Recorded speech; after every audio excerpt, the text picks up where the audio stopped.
video, we are going to discover what is cryptocurrency.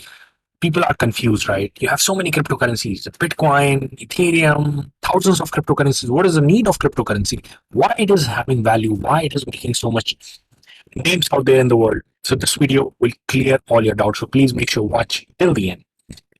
Uh, the cryptocurrency is a digital payment system that doesn't rely on banks to verify the transaction. It's a peer-to-peer system that can enable anyone, anywhere to send and receive payments.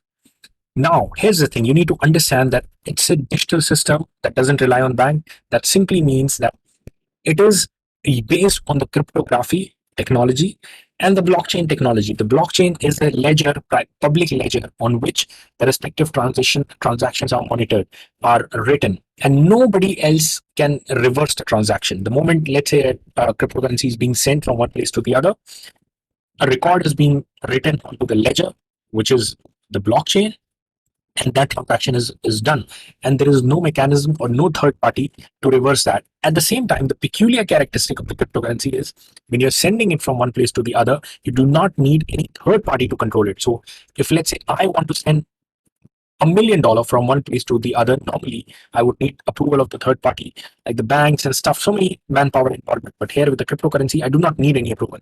It is a smart contract that executes the transaction and sends from one place to the other, and it's all done based on the blockchain. So this is the cryptography and crypto currency, the peculiar feature. Now, cryptocurrency received its name because it uses encryption to verify the transaction. This means that advanced coding is involved in storing and transmitting cryptocurrency data between the wallets and to the public ledger. The aim of the encryption is to provide security and the safety. The first cryptocurrency was founded in Bitcoin. So many problems were there out there right after that financial crisis that we had. Satoshi Nakamoto, an anonymous guy, invented this Bitcoin technology for solving all those problems, the inflation problem, like so many problems that current currency model has.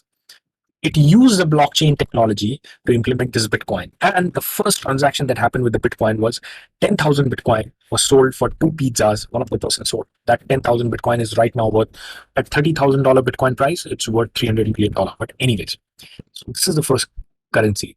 Now, try to understand, like, if Bitcoin is the first currency, it can be sent from one place to the other, solving the problem of they can only be 21 million Bitcoin and stuff, solving the problem of inflation, and then do not need third-party approval.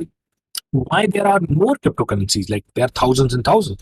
So remember, the cryptocurrencies are divided into categories.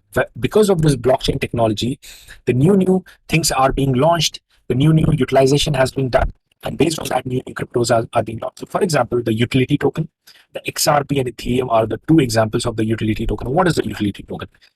Something which has a utility. Now, what is the utility of Ethereum token? Because the Ethereum is like a supercomputer where people can come and build their solution onto the respective thing. Now, when they're building a solution, it requires a smart contract. For example, the NFT solution is being built. So NFT buying and purchasing can be done onto the Ethereum blockchain.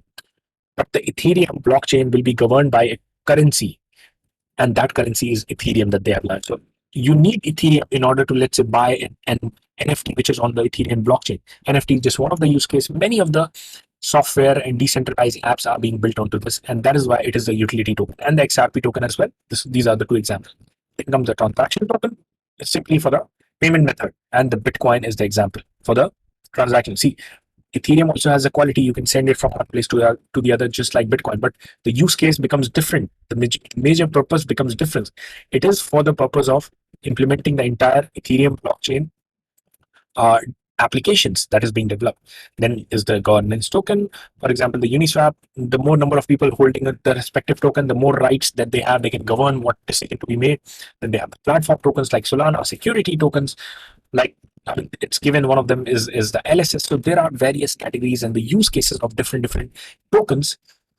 Now, does that give a certificate to all the tokens that are in existence? Let me tell you, more than 85% of the tokens are not worth it. They won't even survive the next 5 years. Yes, you might get a little bit of pump and dump here and there, because then, I mean, you cannot just, like, cryptocurrency is booming, so you just build one cryptocurrency and it is bound to succeed. No, you have to provide a real world solution and bring a mass adoption. So these are the top quality coins like the Ethereum, you name it, Polygon. These are bringing the mass adoption, providing the real world solution. That is the reason they will thrive and stay for a significant period of time. Now, what are the advantages of the cryptocurrency? See, from the perspective of, let's say, the Bitcoin, the transactional, the main cryptocurrency is the Bitcoin itself. Apart from that, the utility tokens have been launched later on. So number one problem that it solves is the inflation. There can only be 21 million Bitcoins. No code, no authority in the world. I mean, the Bitcoin is by itself designed to have 21 million.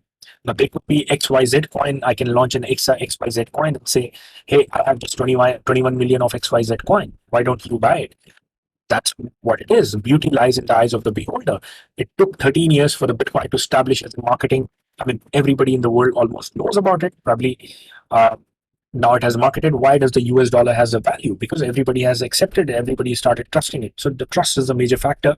And that is the reason it has gone through all the stress tests. And it is probably on the path of becoming a currency. Now, the transactional speed, one of the major problems. Let's say you have to send $1 billion from the United States to Kuwait. I mean, you would need the kind of approvals, kind of process. With a Bitcoin, you just can click one click of a button. You just send it from any place in the world to the other place without needing a third party. No other system in the world has this capability. Cost-effective transaction. You need to send $1 billion. You try it. You might have to pay $1 million out of it, or even more. With a Bitcoin, you can just send $1 billion with a transaction cost of $8, $9, $10. Never, and within a fraction of a second, that can be reached across the world. The decentralization. The US government controls, or let's say any other government controls their currency. They can print as much as they can. They can ban some of the notes, increase the quantity of some of the notes. But with the Bitcoin, there is no authority. The code is decentralized, and I mean, Satoshi Nakamoto designed it initially. He held 1 million Bitcoin, and right now it is believed that wallet is lost or something. But that's it. 1 million. Remaining 20 million is out there. Anybody can buy. Nobody can manipulate the price because it has become such a big asset. Yes, people can do here and there, pump it up, but we are talking almost $1 trillion. I mean, like, it is $500 billion market cap asset. So it is a decentralized. No authority can print anymore. No authority has. So it can be a neutral currency for the entire world to accept. Diversities from the investment perspective, people can invest into the cryptocurrencies and diversify their portfolio. Accessibility, open your mobile phone, you have the access to the cryptocurrency. It is safe and secure. Nobody can touch your funds. Nobody can deal with your funds. No bank, just the way like your money in the bank, somebody pays out for the loan, and if the loan person runs away, the money is gone. I mean, you have access to it. Nobody can have access to it unless until you get compromised on your private wallet, private key, which you need to secure it yourself, or you get scammed to somebody who's trying to fish people. Transparency, like anybody can see any of the transaction that has happened out there in the world. So with so much advantage, obviously there are disadvantages as well. Having said that, in the United States, the FATF, Financial Task Force, has recommended that it needs to follow the travel rule. Like, people cannot just money launder. Like, if you can send Bitcoin or the money or the crypto from one place to the other, you're not supposed to just do money laundering and evade the taxes. So there are a lot of things built upon, kept under a rule of law that people need to follow. Now, some of the risk factor that we need to understand: the user risk, the regulatory risk, the counterparty risk, management risk, programming risk, market manipulation. Some of the cryptocurrencies, let's say XYZ cryptocurrency has been launched, and we do not even know who are the people launching. Just because the marketing is great, we invest our money, and then they pump the price for a while, we invest more, and then they dump it all onto the people. So this is a big risk, market manipulation. For Bitcoin, it's tough to manipulate. Yes, yet the manipulation happens. For the smaller currencies, obviously, a lot of manipulation does occur. Now, there is no way to reverse or cancel a transaction. So many people have fallen to the scams out there that, hey, I'm Elon Musk, you give me 1 Bitcoin, I'm going to give you 2 Bitcoin. Like, one of the person actually fell for it, saying his entire life saving of 10 Bitcoin in 2021 bull market. That's when he realized he's not going to get back 20 Bitcoin that was promised. And there's nothing that he or anybody else in the world can do that. The transaction cannot be reversed. Then you have the regulatory list. The regulatory status of some of the cryptocurrencies is still unclear. Many governments seeking to regulate them as securities. Counterparty risk. So many risks and demerits are also available with it. But all in all, this is the concept of the cryptocurrency. Now, just to elaborate, like, now you know about the Bitcoin and the cryptocurrency, elaborating onto the other coins, let's say the Polygon. Polygon enables so many things. It has got the partnership with so many big players. You name it: Disney, Reddit, Instagram. Right now, Instagram is rolling out back its NFT feature. So for the NFT, NFT is a non-fungible token. The entire world like slowly is moving towards NFT, and so many people are adopting to the NFT because of its uniqueness. Like it makes a digital file or digital image unique because by attaching a blockchain code to it. But for the NFT to work upon, they need a cryptocurrency for the transactions to happen. And some of the cryptocurrencies I just told you, the Polygon and Ethereum being the king of it. And similarly, like a lot of gaming tokens are being evolved, like within that respective gaming ecosystem, if the mass adoption is happening, people can actually use that particular gaming token as a currency. Either they can earn money through that and then sell it into the marketplace. Some of the people just buy from the marketplace. Why? Because anticipating that the price of those cryptocurrencies is going to go up. So this is the overall message, guys, for the cryptocurrency. If you would like to purchase the cryptocurrency, I would like to request you guys to purchase from the biggest exchange in the world and to get the chance to win one full Bitcoin with us. What is the link? Just type in the browser abdullahzahid.com/binance, ABDULLAHZAHID.com/binance. You'll be taken to that sign up page. You get lifetime discount. Like every time you do the lucky draw, you get qualified to win one full Bitcoin. Hope you found the video helpful. Thanks a lot for tuning in. I'll see all of you guys in the next video.